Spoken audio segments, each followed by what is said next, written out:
Hey guys, this is Prateek from Mr. Phone, and is it just me or were you two a little disappointed with the OnePlus 8? Now, I was watching the live stream yesterday, and while the OnePlus 8 Pro brings a lot of firsts to a OnePlus device, the OnePlus 8 just does not seem like a very promising upgrade over its predecessor, the OnePlus 7T. Now, I've had some time to collect my thoughts, and in this video, I'll walk you through the top 6 reasons why the OnePlus 7T still makes for a better buy over the OnePlus 8. Stay tuned.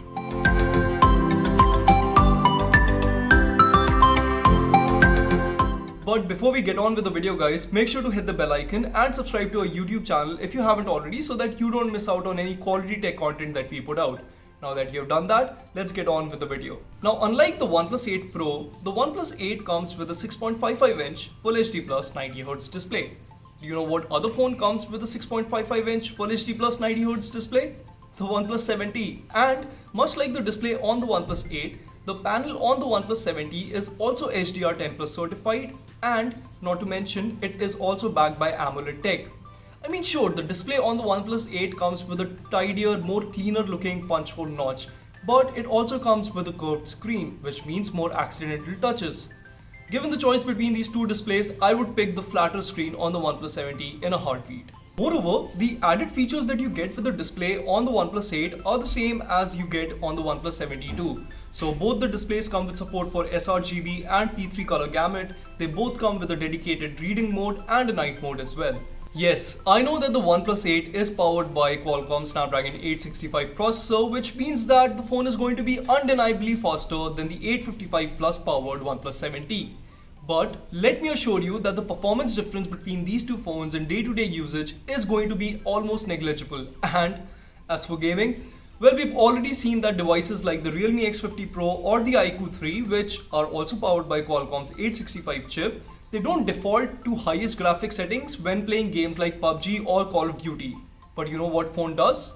The OnePlus 7T. I'd also like to point out that much like the OnePlus 7T, the OnePlus 8 also comes with LPDDR4X memory and not LPDDR5 memory, which is seen on the OnePlus 8 Pro. So you won't get any performance enhancements there either.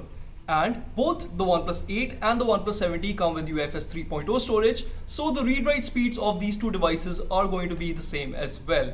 Last but certainly not the least, you need to remember that the 865 is not a groundbreakingly new chip and it is still built on the same 7nm fabrication as the 855 Plus. So you're not going to get any battery efficiency related improvements on the 865 either. And if you're going to make an argument for 5G, well then the bitter reality is that 5G still has ways to go in India, and by the time it becomes fully operational here, you might just be watching the live stream for the OnePlus 10. I hate to break it to you, but if you were planning to use that stunning wireless charger that the company introduced yesterday at the launch event, then you can't do that with the OnePlus 8 because the smartphone just does not support wireless charging. And I've also been informed that unlike some of the carrier versions of the OnePlus 8 that are launching in the States, you won't get any official IP certification on the OnePlus 8 that launches in India. Now that's really disappointing because for years the company has omitted these two flagship features, and I honestly hope that the company would introduce them with not just the OnePlus 8 Pro but also with the OnePlus 8. The OnePlus 8 uses a 4300 mAh battery, which is great, but the smartphone still uses the same 30-watt wired charging standard as the OnePlus 7T.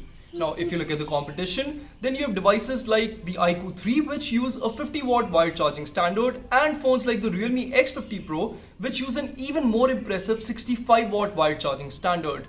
In all honesty, having uber fast wired charging speeds on the OnePlus 8 would have at least lessened the blow of the phone not having wireless charging. Now, we all know that the OnePlus 7T can click really good macro images using its wide-angle camera. So my question is, why not implement that same feature on the OnePlus 8 instead of having a dedicated macro sensor which, allow me to jog your memory, comes at the expense of a telephoto camera. That way, you'd have the option to optically zoom into a subject with as little distortion as possible and have really good macro images too.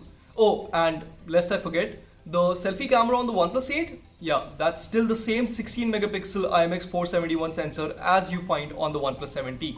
Now, it's no secret that the OnePlus 8 is going to be more expensive when it launches in India when compared to the OnePlus 7T. Now, I don't have the official Indian pricing, but the smartphone starts at $700 in the US, which roughly translates to 53,000 rupees. Now, The OnePlus 70 on the other hand can be bought just for rupees 34,000 in India. So the obvious question is, would you pay almost rupees 20,000 rupees more for a smartphone with the same display, more or less the same performance, no telephoto camera, the same selfie camera, the same software experience, the same wired charging speeds, no wireless charging and no IP rating? Or would you just save yourself some money and get the OnePlus 70 instead? But guys, that wraps up my 2 cents on why the OnePlus 70 still makes for a better buy when compared to the OnePlus 8. Do let me know in the comments below if you agree with me or not, and as always, if you like this video, please share it with your friends and give us a big thumbs up. Until next time, this is Prateek from Mr. Phone signing off.